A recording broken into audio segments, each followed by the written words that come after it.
Just one day after dismissing his defamation lawsuit in Texas, Michael Irvin refiled his defamation complaint in Arizona state court against Marriott and several new defendants. In this video, we'll look at highlights from Michael Irvin's new refiled Arizona complaint, including details about the new defendants that Irvin has added to the lawsuit. We'll also talk about what happens next and how soon we can expect the case to go to trial and new developments to unfold in the case. Let's dive straight into Michael Irvin's new Arizona complaint. So here we have Irvin's new complaint filed on March 14th. It is filed in the Arizona Superior Court, County of Maricopa. And as we see here, we've got several new defendants who we will talk about later in this complaint. The first question as a lawyer that came to my mind was, can Marriott remove this case to federal court again? So to answer this question, we need to look at 28 USC 1441. That's the removal statute for civil federal cases. So here we have 28 USC 1441 dealing with the removal of civil actions. And as you can see here, it states that any civil action brought in a state court, as Irvin has done here, of which the district courts of the United States have original jurisdiction, may be removed by the defendant or the defendants to the district court of the United States for the district and division embracing the place where such action is pending. That would, of course, in this case, Irvin's case, be the Arizona Federal Court, the U.S. District Court for the District of Arizona. But not so fast. In subsection B here, it states that removal based on diversity of citizenship, which is the grounds that Marriott removed the case to federal court in Texas. Under this subsection 2 here, it states that a civil action otherwise removable solely on the basis of the jurisdiction under section 1332A of this title may not be removed if any of the parties in interest properly joined and served as defendants is a citizen of the state in which such action is brought. And so I made a note here that here, the individual defendants, as we'll see later in the complaint, are in fact citizens of Arizona. The hotel employees who have been added as defendants to this lawsuit, they actually live in Arizona and they are citizens of the state of Arizona. Because Arizona is the state in which the action has been brought in state court, Marriott cannot remove the case to federal court under the diversity jurisdiction statute like it did in Irvin's lawsuit in Texas, where Marriott was the only defendant. So the short answer is no, Marriott cannot remove the case to federal court as long as the individual defendants who are citizens of Arizona remain parties defendants in this lawsuit. So let's move back over to the complaint here. Irvin's new complaint gives a nice summary of what we all saw on the surveillance video. And so here we have some new information, some new details about the parties that Irvin has added. First, of course, you've got Marriott International Inc. as a defendant again in the refiled Arizona complaint. But here is the first new defendant. We've got the Renaissance Hotel Operating Company. That is the company that was operating the hotel here. And then we've got the second new defendant here. I'm probably butchering his name here, but it's Defendant Waziri, who is an individual residing in Maricopa County, Arizona. And it says that he is an employee of Renaissance. And after doing a little bit of independent research here, I learned that he is in fact the director of restaurant operations, which appears to be the guy in the vest who we saw in the surveillance footage with his hands on his hips and doing the weird clapping motion at Jane Doe during Irvin's interaction with her. I believe that is who this Defendant Waziri is. And that would make sense because during Irvin's press conference, his lawyer said that that gentleman who appears in the surveillance footage is very important to the case. I would suspect that the man right here, this second defendant right here, Defendant Waziri, was the manager who actually reported the accusations to the NFL network that led to Irvin's cancellation. And then here we've got in paragraph 16, another new defendant, Tracy Stoltz. And she is the hotel's general manager. As we'll see later on, she investigated the incident and basically stonewalled Irvin's side, refused to listen to the new witnesses who supported Irvin's side of the story. And then we've got the fourth new defendant, and I'm probably butchering this name as well, but it is Leanne Vinciguerra, who was the director of sales and marketing for Renaissance Hotels. So you might be wondering, what role did these new individual defendants play in this case, and why has Irvin added them to the lawsuit as defendants? Irvin states in paragraph number 32 that no criminal complaints have been made to Phoenix Police Department or any other law enforcement agencies concerning the interaction between Mr. Irvin and Miss Doe. Then it states in the paragraph 33 that the next night, while resting in his hotel room, Mr. Irvin was awakened by a security crew who removed him from his room and escorted him out of the hotel without any explanation as to why he was being banished from the hotel. It states that Miss Doe complained about Mr. Irvin's behavior towards her to management of the hotel, including Renaissance and Marriott representatives and the NFL. Specifically, Miss Doe falsely reported that Mr. Irvin had made lewd comments to her and unwanted physical advances upon her, and that she had been threatened and harassed by Irvin. Anybody who has seen the surveillance footage certainly knows that we did not see any type of what appeared to be unwanted physical advances upon her. Certainly nothing that could have been construed as threatening or harassing. Then in the next paragraph, it states that Mr. Waziri, the restaurant bar manager, reported that false information to the NFL, accusing Mr. Irvin of harassing and abusing, and that's a strong word, abusing a female hotel employee.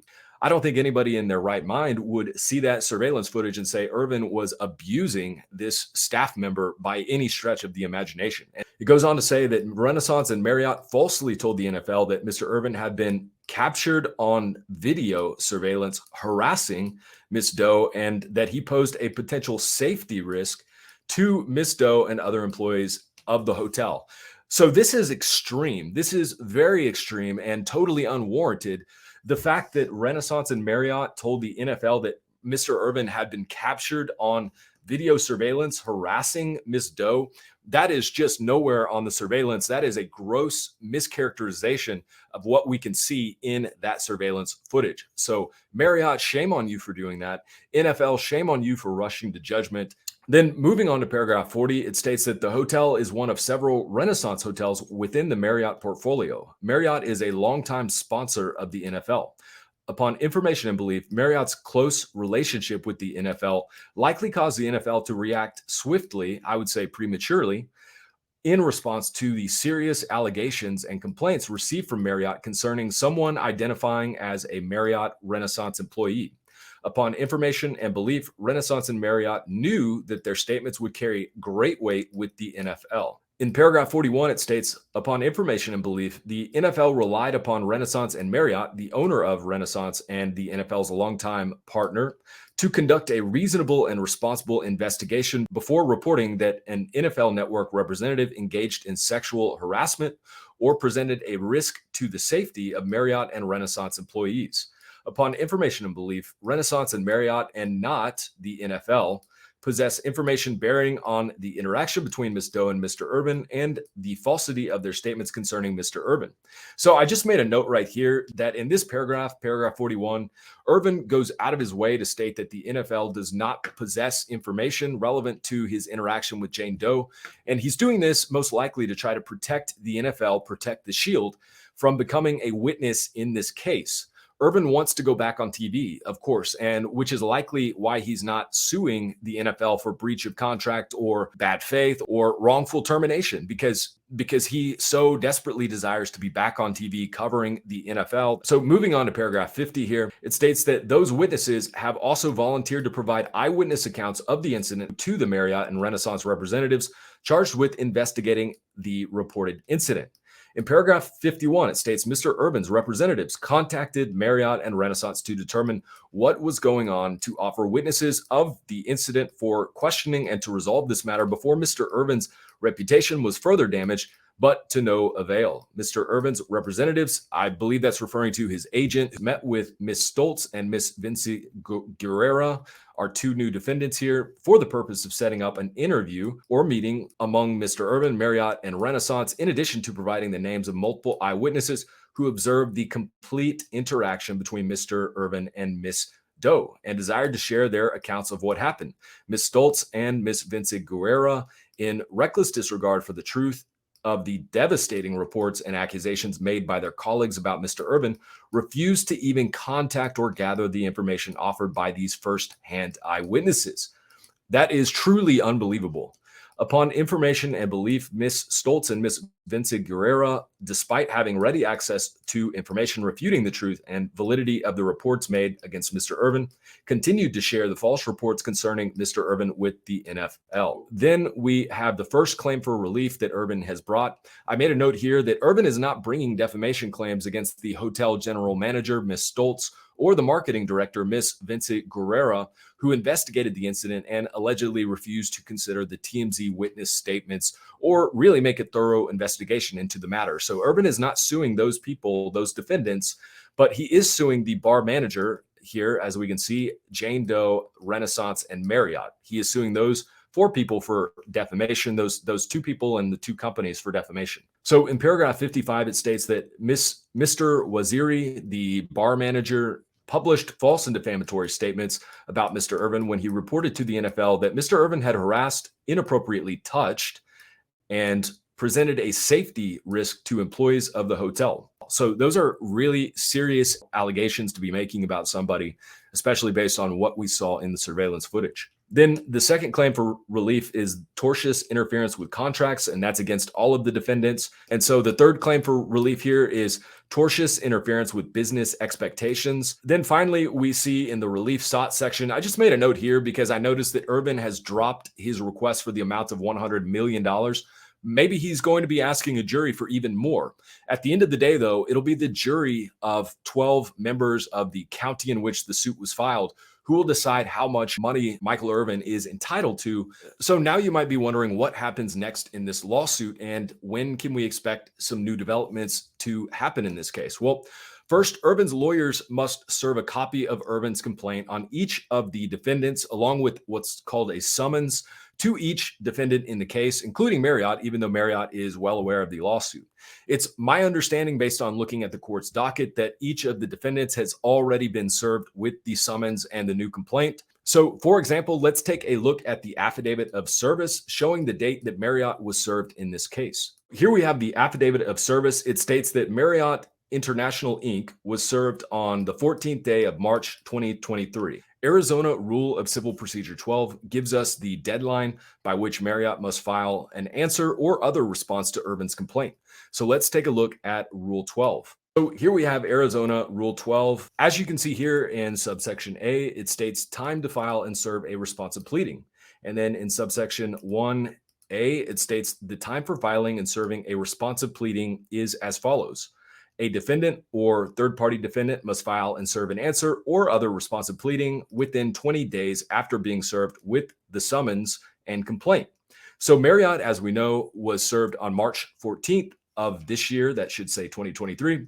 20 calendar days after that date is April 3rd, 2023. So in other words, Marriott's answer deadline in this case is April 3rd, 2023. But instead of filing an answer, Marriott can file one of several other Rule 12 motions, as they're known, including a Rule 12B motion to dismiss, similar to the one that Marriott filed in federal court in Texas, a Rule 12E motion for more definite statement, a Rule 12F motion to strike. I'm not going to go into the details, into the weeds of what each of those motions means, unless and until Marriott actually files one of them. That being said, what is the likelihood that Marriott is going to file a motion to dismiss instead of answering the claims against it? Well, going through each of the basis for filing a Rule 12B motion to dismiss, really, the only one that I can see applying here possibly would be failure to state a claim upon which relief can be granted. But Irvin has included so many details in his new Arizona complaint that I would be actually really surprised if the defendant, if Marriott bothered to file this, because I don't think it would be granted. So I expect that Marriott, at the end of the day, will probably file an answer and not some sort of motion to dismiss under Rule 12B. Now, once the defendants have filed their response to Irvin's complaint, whether that's an answer or a Rule 12 motion, that will trigger a rule that requires that the lawyers meet and confer within a certain number of days to come up with a scheduling order that will govern the case. The scheduling order is what sets out all of the important dates and deadlines in the case, including most likely the date that the case will go to trial. Arizona Rule of Civil Procedure 16 provides us with the timing for these requirements. So let's take a look at it really quick. So here we can see Arizona Rule of Civil Procedure 16. The required early meeting about expected course of case. It states that at the earliest practicable time, but no later than 30 days after a party files an answer or files a motion directed at the complaint, or 120 days after the action commences, whichever occurs first, that party and the plaintiff must meet and confer about the anticipated course of their case. As soon as Marriott files an answer in this case, which should be on or before April 3rd, it will have 30 days after that date to actually meet with Irvin's lawyer and come up with a scheduling order. And then right here it says timing of the proposed scheduling order, no later than 14 days after the early meeting. That's what we just talked about. The parties must file a joint report and a proposed scheduling order with the court. So if we add these two time periods up, that would be 44 days after Marriott files its response and each of the other defendants file their response, their answer to Irvin's new Arizona complaint.